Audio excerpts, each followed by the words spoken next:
নমস্কার বন্ধুরা, গৌতমের সাথে চ্যানেলে আপনাদের স্বাগত জানাই। চলে এসেছি বরাবরের মতো আর একটি নতুন ব্লগ নিয়ে। বন্ধুরা, আপনারা সবাই জানেন আগামীকাল জিতিয়া উৎসব এবং আমাদের এই রাঢ় বাংলায় যাকে জিতা অষ্টমী বলা হয়ে থাকে। আমরা সবাই জানি যে ভাদ্র মাসের কৃষ্ণপক্ষে অষ্টমী তিথিতে এই জিতা অষ্টমী পুজো হয়ে থাকে এবং জিমুত বাহন পূজা বলেও অনেকে জানেন। আমরা এই মুহূর্তে এই রাঢ় বাংলাকে নিয়ে, রাঢ় বাংলার লোকাচার লোক সংস্কৃতিকে নিয়ে যিনি গবেষণা করেছেন এবং আমাদের সবার ভালোবাসার মানুষ বিশিষ্ট শিক্ষক গুণময় ফৌজদার স্যার রয়েছেন। আমরা স্বাগত জানাই গৌতমের সাথে এই চ্যানেলে।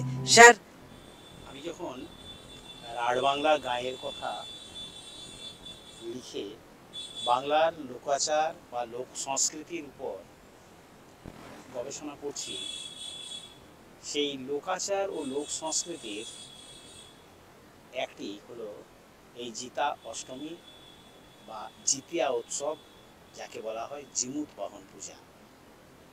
বাংলার লোকাচার এবং বাংলার লোক শিল্প, লোক কথা এবং লোক কাহিনী, এই সবই এর সাথে মিশে আছে। আমরা যারা এই অঞ্চলে বসবাস করি, এই অঞ্চলের সাথে শুধু রাঢ় অঞ্চলের সাথে ঝাড়খণ্ড, বিহার এবং উড়িষ্যা বেশ কিছু অঞ্চলের যোগাযোগ আছে। আমাদের এই জিতা অষ্টমী বা এই জিতিয়া উৎসবের প্রেক্ষাপটটা হলো এই রকম।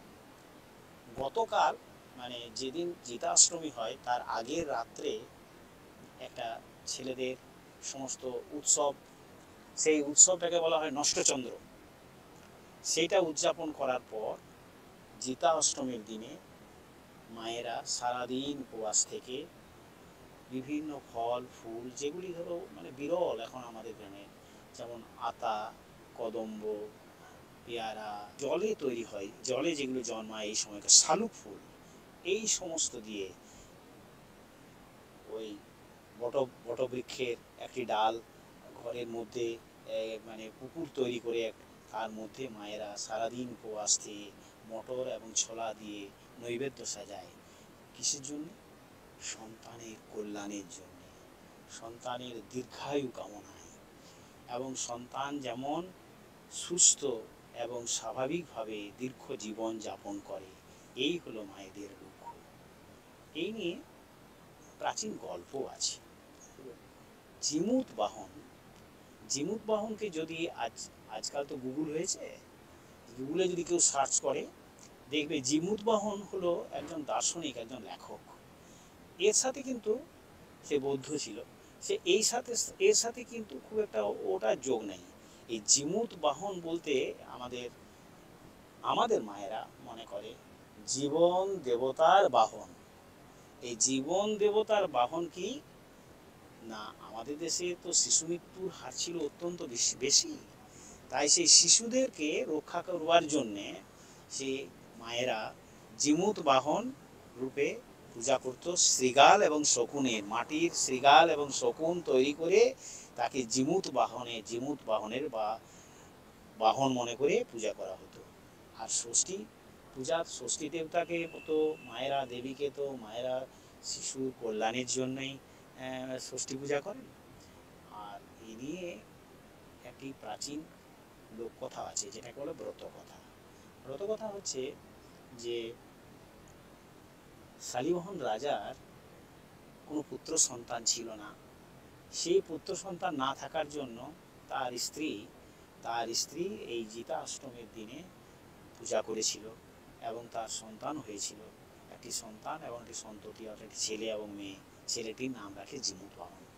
পরবর্তীকালে জিমুত বাহন বড় হয়ে ওঠে এবং বড় হওয়ার পর তারও বিবাহ দিয়ে দেওয়া হয়, এবং বিবাহ দিয়ে দেওয়ার পর তারও সন্তান জন্মগ্রহণ করছিল কিন্তু মারা যাচ্ছিল। সেই অবস্থাতেই জিমুত বাহনের স্ত্রী তার পুত্রবধূকেও এই জিতাষ্টমী ব্রত উদযাপন করায় এবং পরবর্তীকালে তার সন্তান সুস্থ সন্তান জন্মগ্রহণ করে। তাই মায়েরা মনে করেন, সন্তানবতী মায়েরা সন্তানের কল্যাণায়, সন্তানের আয়ু পরমায়ু কামনায়, সুস্থ থাকার কামনায় ব্রত করেন। আর যে মায়েদের সন্তান হয়নি তারা সন্তান কামনার জন্য এই ব্রত পালন করে থাকেন। তাই একে জিমুত বাহন পূজা বলা হয় এবং এটাকে বড় ষাট বলা হয়। কোথাও কোথাও ষষ্ঠী তো আমাদের অনেকগুলি আছে, এই লুণ্ঠন ষষ্ঠী, তারপর অরণ্য ষষ্ঠী, আর তারই মাঝে এটা জিতা ষষ্ঠী। আর এইভাবেই বিভিন্ন ষষ্ঠী পূজার মাধ্যমে শিশুদের মায়েদের কাজ হচ্ছে তার সন্তানাদির কল্যাণ কামনায় ব্রত করা। তাই জিতাষ্টমীটি এইভাবেই আছে।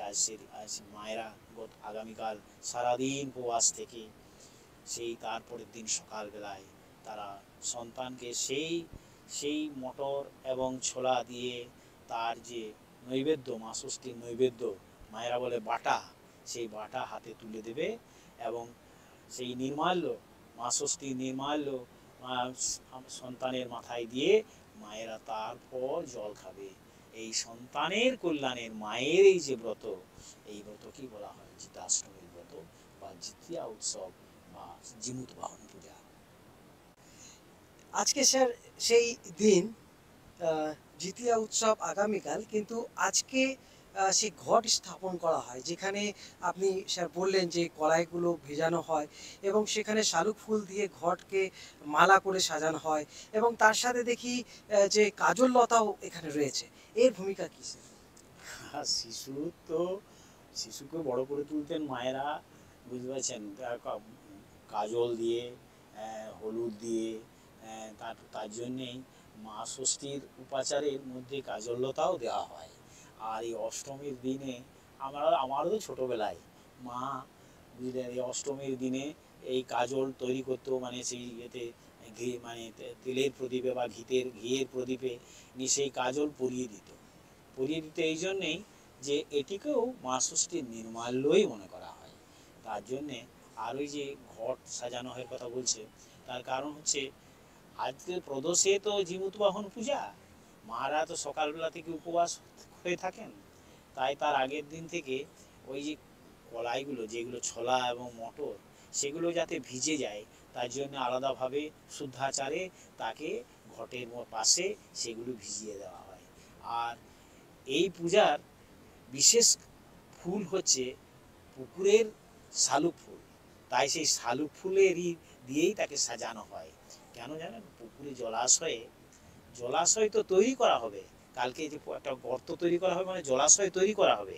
সেই জলাশয়ের উপর একটি বটবৃক্ষের ডাল বা শাখা পুঁতে তারপর বিভিন্ন যে সমস্ত ফলগুলির কথা বললাম সেগুলি দিয়ে, ফুলগুলি দিয়ে, এই দিয়ে সেদিন কালকে মা ষষ্ঠীকে বা জিমুত বাহনকে পূজা দেওয়া হবে এবং মায়েরা করজোড়ে প্রার্থনা করবে আমার সন্তানটি যেন সুস্থ থাকে এবং তারা যেন দীর্ঘায়ু হয়। এই সন্তানের দীর্ঘায়ু কামনায় এবং সন্তানের কল্যাণে মায়েদের এই যে কৃচ্ছ সাধন, এ আমাদের মারা আমাদের কাছে চিরকাল চোখের পর ভাসছে বা ভেসে থাকবে। এই নামে জিতাষ্টমী। অসংখ্য ধন্যবাদ জানাই স্যারকে। এরকম এক সুন্দর উনি বর্ণনা করলেন জিতিয়া উৎসব কিংবা আমাদের রাঢ় বাংলার জিতা অষ্টমী সম্পর্কে।